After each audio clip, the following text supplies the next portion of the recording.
할렐루야. 우리 한번 서로 인사를 나누겠습니다. 감사는 기적입니다. 감사하면 기적이 일어납니다. 감사로 기적의 주인공 되세요. 할렐루야.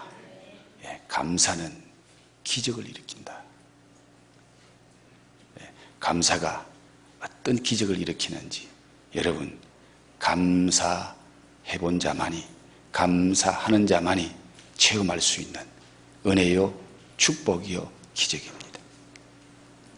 여러분의 삶 속에 감사가 풍성하기를 바라고, 그 감사 때문에 하나님이 기적을 일으키실 수밖에 없는 그런 일들이 여러분의 삶이 되기를 주의 이름으로 축복합니다. 흔히 인생을 항해에 비유합니다. 그 인생길에는 크고 작은 파도가 치고 풍랑이 항상 일어나게 되지요. 인생의 풍랑, 여러 가지 시련, 역경, 고난을 좋아하는 사람은 아무도 없을 겁니다. 그러나 또한 인생의 풍랑을 만나지 않는 사람도 없습니다. 내 의사와 상관없이 만나게 되는 인생의 큰 풍랑을 어떻게 극복하고 이김으로 승리하는 인생, 성공하는 인생을 살 수 있을까요? 여러분, 희망봉이라는 지역을 아시죠? 저 아프리카의 제일 남단, 그 마지막 뾰족하게 튀어나온 그곳을 희망봉이라 그렇게 부릅니다. 그런데 이 희망봉은 본래 이름이 아닙니다. 본래 이 희망봉을 발견했던 사람이 붙인 이름은 폭풍의 곳, 폭풍의 곳이라는 이름을 붙였습니다. 그런데 포르투갈의 국왕인 주왕 2세가 그 폭풍의 곳을 희망봉이라고 이름을 바꾸어 부르게 했습니다. 이유는 유럽에 있는 사람들이 백기를 통해서 인도 쪽으로 가려고 하면은 반드시 아프리카 남단을 통해서 희망봉을 거쳐서 인도로 가게 되고, 인도에 있는 사람들이 백기를 통해서 유럽으로 가려고 하면은 반드시 이 희망봉을 거쳐서 가게 됩니다. 그런데 이 희망봉이 있는 이곳은 대서양과 인도양이 만나는 곳이에요. 대서양과 인도양이 만나는 곳이기 때문에 거기에 파도가 유명합니다. 항상 바람이 불고 거센 파도가 일어나고, 그리고 두 대양이 만나기 때문에 거기에 바닷물의 흐름이 굉장히 무섭다고 합니다. 여러분, 흔히 말하는 버뮤다 삼각지가 그쪽이죠. 갑자기 큰 배들이 사라져버립니다. 흔적도 없이 사라져버려요. 이런 파도가 있는, 정말 그것을 통과하기 힘드는 그때에, 여기는 폭풍의 곳이다. 여기는 파도가 무서운 곳이다. 여기는 잘못하면 죽을 수밖에 없어. 여기서 많은 배가 사라져서, 많은 배가 침몰해서, 그런 생각을 가지고 그곳을 통과하면 모든 사람이 두려움에 사로잡히고 겁나서 부들부들 뜬다는 거예요. 그런데 이 포르투갈 왕이, 그곳은 희망봉이야. 파도가 치고 물결이 일어나고 그것을 통과하기 힘들지라도 그곳을 통과하면 희망이 보인다. 그것을 통과하면 우리 앞에 멋진 세상이 펼쳐진다. 유럽인들이 인도를 왜 찾아가는가 하면은 인도에 좋은 향신료들이 많고요.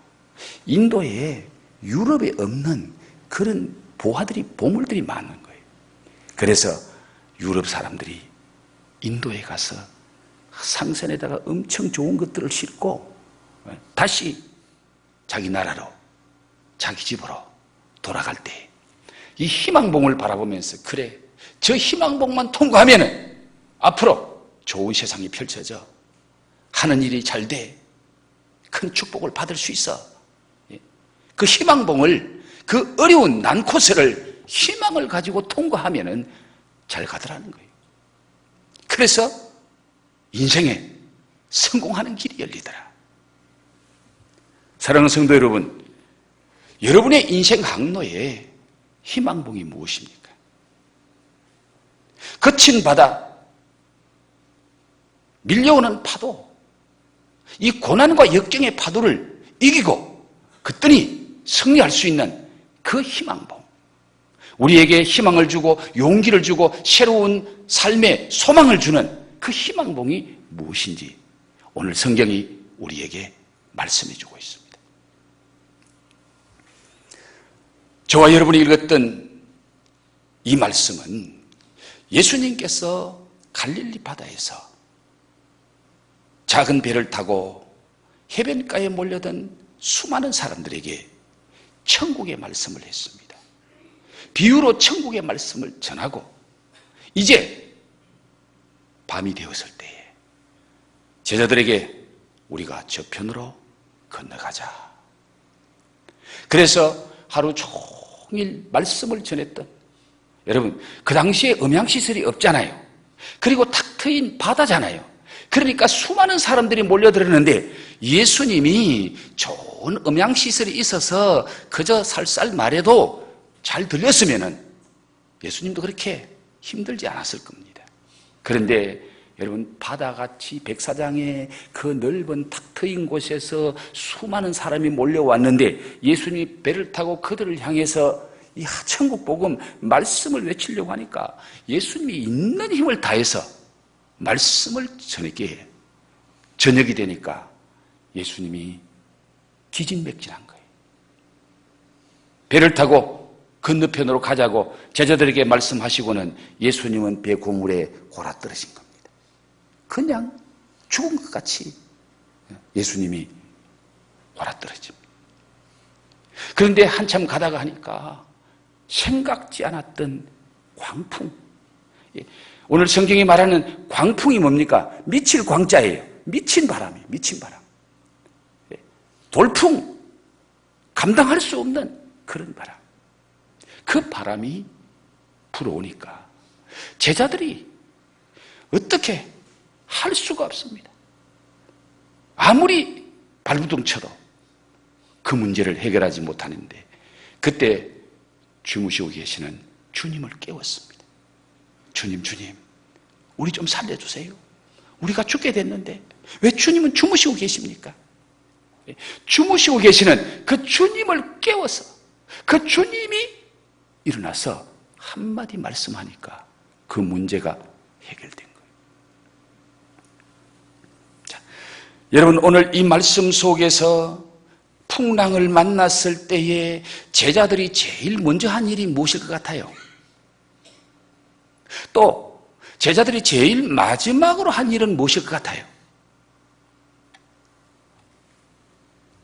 갑자기 돌풍이 일어나고 물결이 쳐서 배에 넘어 들어오고 배가 물에 잠기고 하는 그 순간 그 파도, 그 광풍 앞에서 제자들은 두려움에 사로잡힐 뿐만 아니라 어떻게 하든지 이 돌풍을 뚫고 나가자, 이 돌풍을 피해가자, 그들은 최선을 다합니다.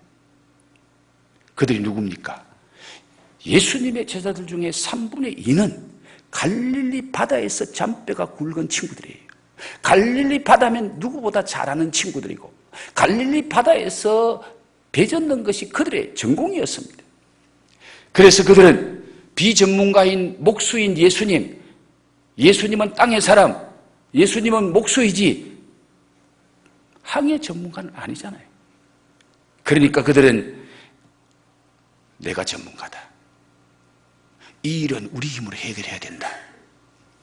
그래서 그들은 자기들의 능력으로, 자기들의 힘으로 최선을 다했습니다. 그러나 그들은 그 문제를 해결할 수가 없었습니다. 맨 나중에야, 마지막에 예수님을 찾았습니다. 여기서 우리가 뭘 볼 수 있습니까? 제자들의 믿음을 보게 됩니다. 제자들의 믿음이 어떤 믿음이었는가를 보게 되는 거예요. 믿음이 없으면 상황을 먼저 보게 됩니다. 믿음이 없으면 인간의 능력과 인간이 할 수 있는 그 모든 것을 먼저 동원합니다. 그리고 마지막에 할 수 없어서 주님을 찾게 되죠. 여러분이 이런 상황이었다면 여러분은 어떤 모습이었을까? 한번 상상해 보면서 오늘 말씀을 같이 함께 나누었으면 좋겠네요.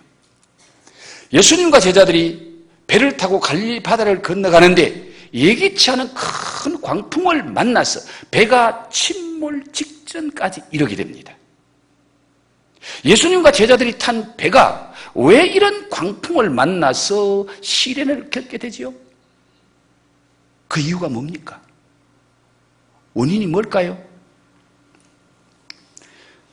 시간상 상세하게 설명하기는 어렵습니다만은 갈릴리 바다 북쪽에는 큰 높은 산, 우리나라 백두산보다 더 높은 산 헐몬산이 있어요. 그 헐몬산에는 만년설이 있을 만큼 헐몬산 꼭대기는 항상 눈이 쌓여 있습니다. 그런데 갈릴리 바다 쪽에 내려오면은 지형이 낮고 거기는 아주 아열대 기후로서 더운 지역입니다. 이 밤이 되면은 기류 변화가 강력하게 일어나는 곳이 그곳이에요. 그래서 헐몬산에 있는 찬 공기가 요단 계곡을 따라서, 그 요단 계곡이 양쪽에는 절벽이고 계곡을 따라서 찬 바람이 밤이 되면은 아래로 내려옵니다. 낮은 곳으로. 그러니까 헐몬산에 아주 찬 그 기운이 요단 계곡을 타고 아래로 내려오면은 맞닿는 곳이 바로 갈릴리 호수, 갈릴리 바다인 거예요. 그 갈릴리 호수는 낮에 뜨거운 열기를 받아서 거기 있는 공기들이 상승을 합니다. 공기가 뜨거우면 위로 가잖아요. 위로 상승하고 갈릴리 북쪽에 있는 헐몬산에서 내려온 그 차가운 공기가 갈릴리 바다 밑으로 들어오면서 이 찬 공기와 더운 공기가 만나면은 순간적으로 돌풍이 일어나는 겁니다. 지금 토네이도가 생기는 그런 현상이 일어나는 거예요. 네. 여러분, 바다에 토네이도가 생기면요, 바다 물 기둥이 하늘로 쫙 빨리 올라가는 거예요. 네. 그것을 흔히 용트름이라, 물기둥이 생기가 바다 물이 그냥 하늘로 빨리 올라갈 정도로 거기에 배가 휩쓸리면 배가 그냥 사라져버리는 거예요. 배가 공중으로 떠버리는 거예요. 그런 현상이 갈릴리 바다에 종종 일어나는 현상이야. 자, 그러면 예수님과 제자들이 배를 타고 가다가 이런 광풍을 만나서, 이런 폭풍을 만나서 하나의 자연 현상일까요? 아니면 어떤 의미가 담겨 있는 사건일까요? 여러분, 단순한 자연 현상이 아니라 그 현상 속에 하나님의 의도가 있다는 것을 오늘 성경이 우리에게 말씀하고 있습니다. 하나님께서 어떤 의도로 예수님이 타고 계시고 제자들이 타고 있는 그 배가 광풍을 만나서 침몰 직전까지 이르고 사색에 잠기도록, 그래서 두려워서 쩔쩔매게 만드는 이런 일들이 일어나도록 하나님이 허락하셨을까? 여기에 하나님의 의도는 제자들에게 예수님이 누구인지를 바로 알게 하고 그 예수님을 바로 믿음으로, 앞으로 믿음의 사람으로, 예수의 사람으로 바로 살게 하고자 하는 그 하나님의 의도, 하나님의 뜻이 이 사건 속에 있다는 것을 우리는 보게 됩니다. 이 사건을 만났을 때에 그들은 그들의 힘으로 절대 해결할 수 없는 절망적인 상황에 이릅니다. 그런데 그들과 함께 있었던 이 배에 계시는 예수님이 예수님의 말씀 한마디로 그 모든 문제, 그 큰 문제가 순간적으로 해결되는 이 놀라운 광경을 그들이 체험하게 됩니다. 그걸 보고 그걸 체험하는 순간에 그들이 지금까지 파도 때문에 두려웠던 것보다 그 예수님을 알고 예수님을 체험한 후에 더 두려움에 사로잡히게 되지요. 여러분, 오늘 마지막 41절에 보실까요? 그들이 심히 두려워하여 서로 말하되 그가 누구이기에 바람과 바다도 순종하는가 하였더라. 40절에 보면은 예수님이 어찌하여 이렇게 무서워하느냐, 너희가 어찌 믿음이 없느냐, 어찌하여 무서워하느냐, 파도를 보고 풍랑 때문에 무서워했던 제자들에게 주님이 왜 그렇게 무서워했느냐라고 책망하시는데 41절에 보면은 그 파도로 통해서 무서워했던 것보다 예수님을 바로 알고 나니까, 예수님을 깨닫고 나니까 더 무서워지는 거예요. 더 두려움이 사로잡히는 거예요. 이 사건을 전후해서 예수님의 제자들이 믿음이 완전히 달라집니다. 믿음의 놀라운 변화가 일어납니다. 성장과 성숙이 일어납니다. 예수님이 세상을 다스리는 하나님이시라는 것, 메시아라는 것을 이 사건을 통해서 알게 되고 믿게 되는 거예요. 지금까지 그들이 예수님을 따라다니면서 예수님이 행하시는 많은 표적과 기사를 보았습니다. 그러나 그들은 그래도 그 예수님이 선지자 중에 훌륭한 사람, 보통 사람이 아닌 특별한 능력을 가지신 분, 그런 분쯤으로 제자들이 알고 있었는데 오늘 이 사건을 통해서, 이 풍랑을 통해서 그들이 예수님을 바라보는 시각이 달라졌습니다. 우리가 알고 있는 예수님이 아니네. 그들이 심히 두려워하여 말하되 그가 누구이기에, 그가 누구이기에. 그들이 예수님을 바로 알았어요, 몰랐어요? 이 사건 전에 예수님을 바로 몰랐다는 겁니다. 그가 누구이기에 바람과 바다도 순종하는가 하였더라. 이 사건을 통하여 예수님이 하나님이심을 그들이 보게 됩니다. 알게 되고 믿게 되는 거예요. 이분은 인간이 아니라 인간을 입으신, 인간의 모양을 입으신 하나님이구나, 메시아구나. 신앙이 근본적으로 달라지는 거예요. 우리의 신앙이 단순한 신념이 아니라 살아계신 하나님을 체험함으로 그분을 바로 알고 그분의 능력을 믿는 그런 신앙이 되어야 제대로 된 신앙이고 우리 주님이 원하는 신앙인이 되는 거예요.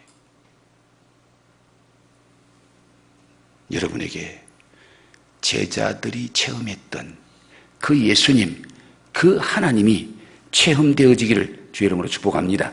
그러므로 여러분의 신앙이 전적으로 달라져야 돼요. 이 광풍을 통해서 하나님께서 주시기를 원하셨던 그 하나님의 마음, 그 하나님의 의도는 바로 이 큰 광풍은 하나님의 선물이었습니다. 하나님은 이 광풍을 가지고 제자들을 찾아온 거예요. 이 광풍을 통해서 예수님이 누군지를 확실하게 보여주고 알게 해주고 믿게 해주시려고 하는 그 마음, 그 하나님의 의도를 이 사건 속에서 보게 됩니다.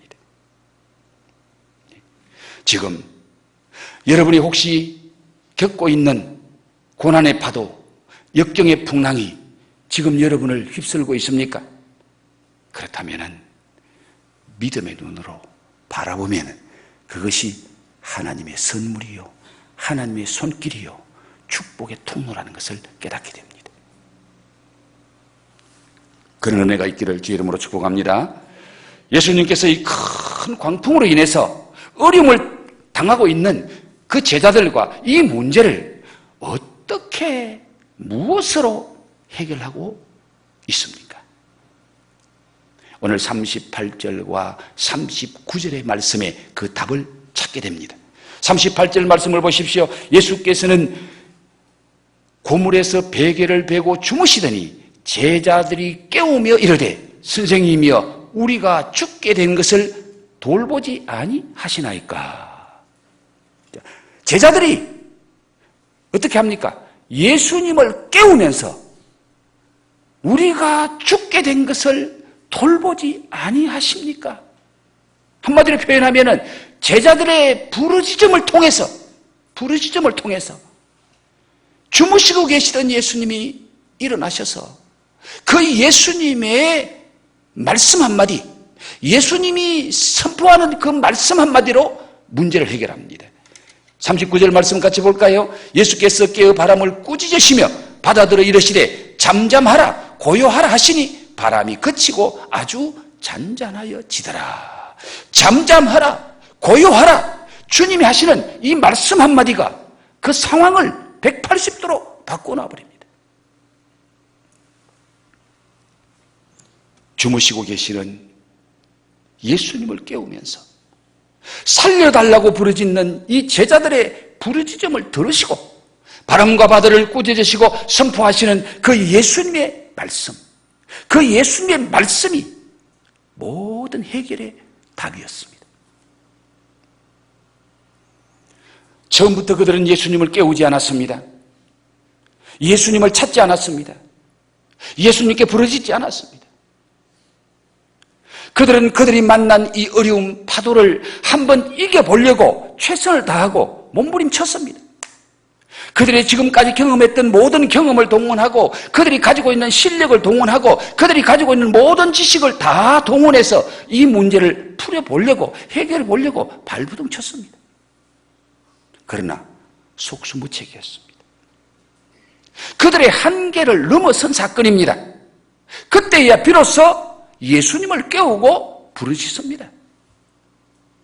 제자들의 부르짖음이 무엇입니까?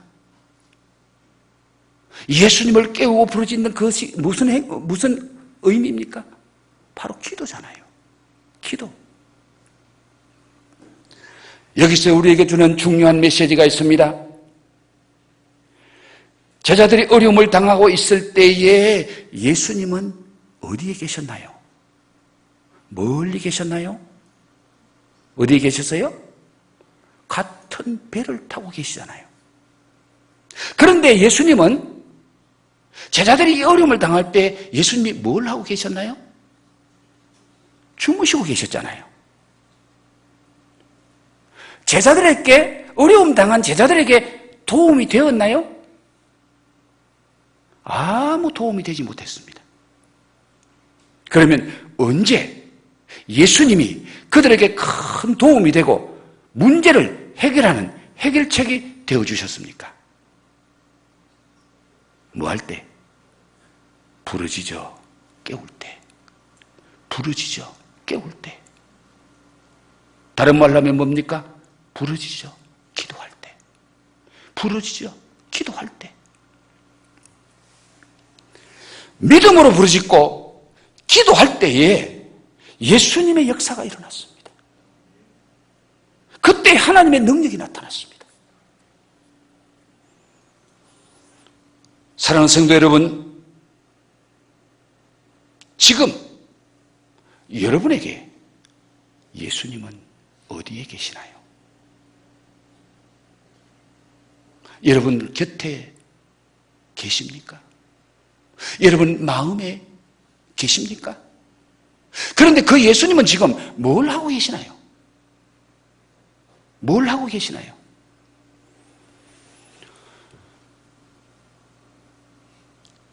초대교회 지나고 난 뒤에 교부시대가 옵니다. 제자들이 지난 후에 예수님의 제자들의 제자들을 우리는 교부라 그래요.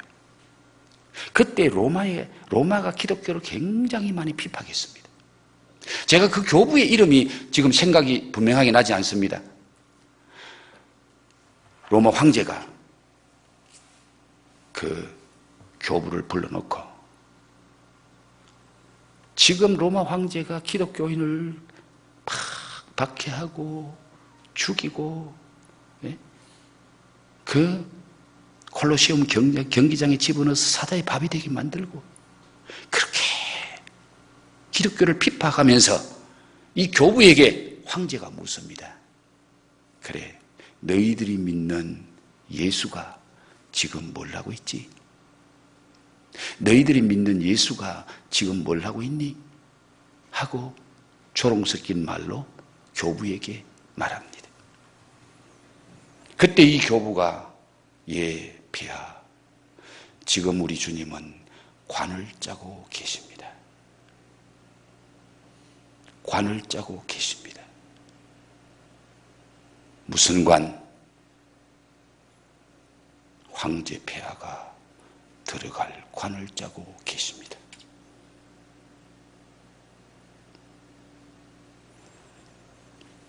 며칠 후에 그 황제가 죽어요. 사랑하는 성도 여러분, 지금 여러분이 믿는 예수님, 그 예수님이 여러분 곁에 계십니까? 뭘 하고 계십니까? 지금 뭘 하고 계세요?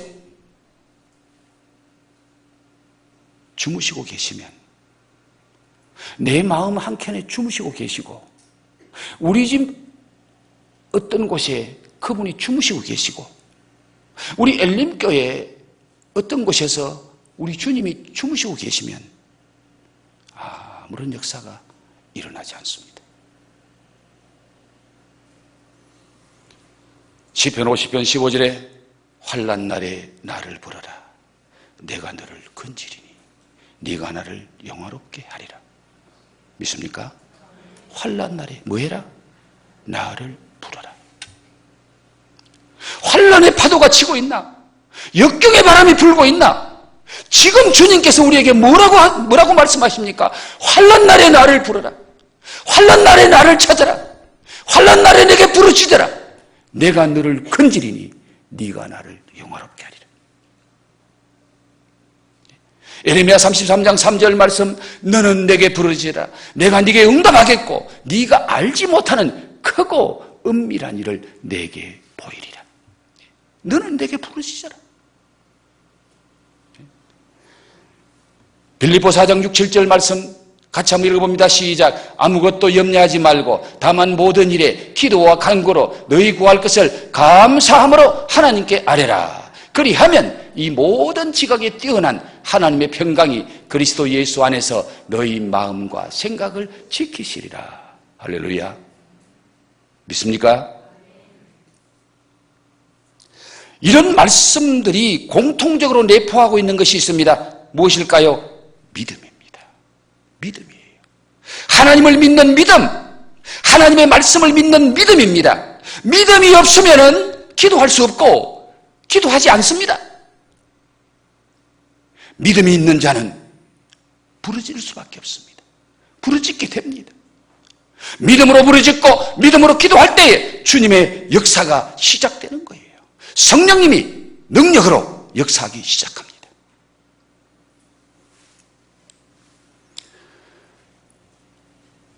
부둣가에 배를 한 척 대놨는데 선장의 아들이 원숭이하고 그 배에서 놀았습니다. 그런데 이 원숭이가 선장의 아들의 모자를 낚아채고는 높은 돛대 위로 도망을 칩니다. 이 선장의 아들이 자기 모자를 안 빼앗기려고 원숭이 따라 막 돛대 위로 올라갔습니다. 한참 올라가서 아래를 내려다보니까 이미 자기가 내려갈 수 없는 만큼 올라와서 지금 그 돛대 꼭대기에서 아래를 내려다보니까 눈앞이 캄캄해집니다. 그 돛대 줄을 붙잡고 아이가 울기 시작합니다. 그때 이 선장이 권총을 빼들고 자기 아들을 향해서 야 이놈아, 너 거기서 빨리 줄 놓고 바다로 뛰어내려. 안 그러면 아빠가 총 쏠 거야. 권총을 들고 아들에게 그 네가 붙잡고 있는 돛대 줄 놓고 바다로 뛰어내려. 그 아버지의 위협에 이 아들은 눈을 감고 그 돛대 줄을 놓고 바다 위로 떨어집니다. 아들이 떨어지는 순간에 선장이 아들과 함께 바다에 뛰어들어서 아들이 정신을 차렸을 때는 이미 아버지 품 안에 안겨 있었습니다. 여러분, 주님은 말씀하십니다.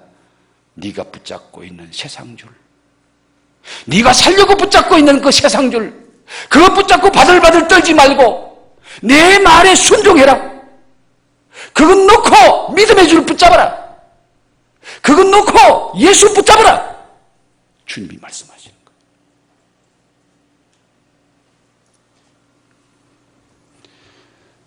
2차 세계대전 때 영국군이 도보 해협을 건너서 독일군과 전투를 합니다. 그 지명 이름은 제가 지금 기억을 못합니다. 그 영국군 35만 명이 도보 해협을 건너서 그 유럽 쪽에, 독일 쪽에 있는 거기에서 독일군과 전투했는데 거기가 반도였대요. 반도니까 우리나라 반도처럼 완전히 독일군에게 포위가 된 거예요. 독일군이 밀고 들어오면은 영국군 35만 명이 도간에 든 쥐가 되어 있습니다. 그때에 영국의 국왕이 기도의 날을 선포합니다. 영국 국민 여러분, 35만 명의 우리 군사들이 지금 위험에 처해 있습니다. 마치 풍전등화와 같은 그런 위기에 처해 있습니다. 우리 힘으로는 어떻게 할 수 없습니다. 온 국민 여러분, 오늘 하루 여러분이 처해 있는 장소에서 하나님께 기도합시다. 여러분이 처해 있는 그곳에서, 직장인은 직장에서, 가정주부는 가정에서, 내가 있는 그곳에서 이 나라의 젊은이들을 위해서, 저 35만 명의 우리 젊은이들을 생명을 위해서 기도합시다. 국왕이 기도의 날을 선포하고 영국 국민이 다 같이 그날 하나님 앞에 부르짖고 기도합니다. 그 이튿날 독일군이 총공세를 펼치려고 탱크와 포를 동원하고 폭격기를 동원했는데 기도의 날 기도하는 그날 밤에 독일군이 있는 그곳에 광풍이 일고 비가 쏟아지기 시작하는데 비가 너무 많이 쏟아지니까 땅이 허물허물해져서 탱크들이 움직이지를 못하고 광풍이 부니까 독일군 비행기가, 폭격기가 뜨지를 못하는 거예요. 그런데 그 밤에 도보 해협과 영국군이 있는 쪽에는 하늘의 별이 반짝반짝 빛나면서 구름 한 점 없고 바람 한 점 안 분다는 거예요. 그래서 군함을 보내서 35만 명의 군대를 그 밤에 도보 해협을 건너서 영국으로 다 빼내고 피신시켜서 한 사람도 죽지 않고 살았다는 겁니다. 기도하면 누가 역사하시죠? 우리의 기도를 들으시는 주님이 역사하시는 줄 믿습니다. 기도하면 어떤 어려움을 만났을 때든지 부르짖고 기도하면 주님이 말씀하시면 해결됩니다. 주님이 한마디 하시면 해결됩니다. 여러분, 이렇게 예수님의 제자들이 부르짖고 예수님을 깨우니까 우리 예수님이 그 기도를 그 부르짖음을 들으시고 풍랑을 잔잔케 한 결과가 어떻게 됩니까? 그 어려운 문제를 통해서 예수님이 어떤 분인지를 체험적으로 알게 됐고 그 예수님을 믿고 그 예수님을 위해서 온전히 살아가는 그런 믿음의 사람, 제자들로 만들어줍니다. 이것보다 더 큰 은혜가 어디 있겠습니까? 하나님을 만나는 체험입니다. 내 기도를 들으시는 주님을 만나는 체험을 했어요. 그러니까 무슨 걱정이 있겠습니까? 무엇이 더 겁나겠습니까? 그리고 이 사건을 통해서 자신들의 믿음의 현주소를 알게 됩니다. 어찌하여 무서워하느냐? 너희에게 어찌 믿음이 없느냐라고 주님으로부터 책망을 받지요. 그런데 다른 성경 마태복음에 보면 어찌하여 너희 믿음이 적으냐? 믿음이 적어서 왜 무서워하느냐라고 주님이 말씀하십니다. 제자들이 어떤 믿음이 있는지, 제자들의 믿음이 어떤 믿음인지 그것을 보게 합니다. 그런데 여러분, 제자들의 믿음이 정말 오늘 이 말씀처럼 너희 믿음이 없느냐? 믿음이 없느냐는 이 말이 믿음이 전혀 없다는 말일까요? 그러면 제자들이 예수님을 따라다녔겠습니까? 예수님께서 제자들이 믿음이 있었어요. 믿음이 있었기 때문에 예수님 따라다니고요. 지금도 믿음이 있었기 때문에 예수님하고 같이 배를 타고 가잖아요. 그런데 우리 예수님은 그 제자들에게 믿음이 없다라고 책망하십니다. 어떤 믿음이 없다고 말합니까? 폭풍보다 크신 예수님을 믿는 믿음이 없다는 거예요. 문제보다 크신 예수님을 믿는 믿음이 없다는 거예요. 오늘 찬양 중에 마지막에 보니까 문제보다 크신 예수님이라고 우리가 찬양하잖아요. 여러분, 어떤 문제를 만났을 때에 문제보다 크신 예수님이 믿어지면 그 문제는 해결될 줄로 믿습니다. 그런데 그 믿음이 없으면 문제에 잡히는 거예요. 문제에 사로잡혀서 두려움에 사로잡히고 벌벌 떠는 거예요. 성경에 보십시오. 모세는 홍해보다 크신 하나님을 믿었기에 모세가 기도할 때 홍해가 갈라집니다. 모세는 마라의 선물보다 더 크신 하나님을 믿고 기도했더니 선물이 단물로 바뀌어집니다. 여호수아는 요단강보다 크신 하나님을 믿으니까 요단강 서니까 요단강이 갈라집니다. 여리고성보다 더 튼튼하신 하나님, 강하신 하나님을 믿으니까 여리고성이 무너집니다. 그런 믿음이 제자들에게 없었다 그 말이에요. 여러분, 믿음은 밴딩이라는 말이에요. 믿음의 원어가 밴딩이라는 말에서 왔어요. 다시 말하면 믿음은 묶는다는 거예요. 뭘 묶느냐? 예수님과 나를 하나로 묶어주는 게 믿음이에요. 하나님과 나를 하나로 묶어주는 게 믿음이에요. 하나님의 말씀과 내가 하나 되는 게 믿음이에요. 그래서 요한복음 15장 7절에 내 말이 너희 안에 있고 너희가 내 안에 있으면 하나, 주님과 내가 하나 되는 거예요. 주님의 말씀이 내 안에 있고 내가 예수 안에 있으면 믿음으로 그렇게 하나가 되면 역사가 일어난다. 기도하는 대로 된다. 믿습니까? 이런 믿음이 여러분에게 있기를 주의 이름으로 축원합니다. 그리고 생명에 걸린 문제를 해결받았잖아요. 죽고 사는 문제가 해결받았잖아요. 얼마나 기쁘고 얼마나 감사했을까요? 이런 은혜를 받고도 깨닫지 못하면 짐승보다 못하다 그랬습니다. 여러분, 오늘 우리는 맥주 감사주일로 지키는 주일입니다.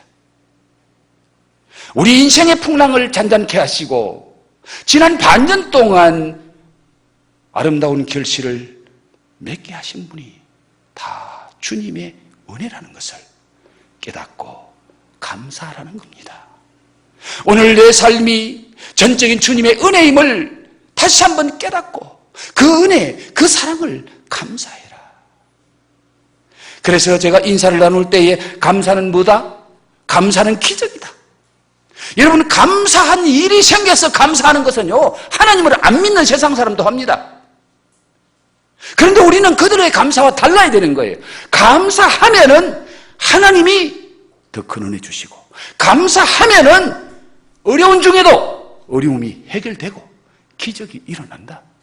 그래서 우리는 상황 따라 하는 것이 감사가 아니고 범사에 감사해라. 모든 일에 감사해라. 어려움이 닥칠 때도 감사해라. 항상 감사해라. 언제든지 감사해라. 이게 주님의 말씀입니다. 먼저 감사하라는 거예요. 먼저 감사해라. 감사하면 하나님이 감사할 일이 생기도록 역사하시고 축복하시고 기적을 일으키신다. 그런 감사와 그런 믿음이 저와 여러분에게 있기를 주의 이름으로 축복합니다.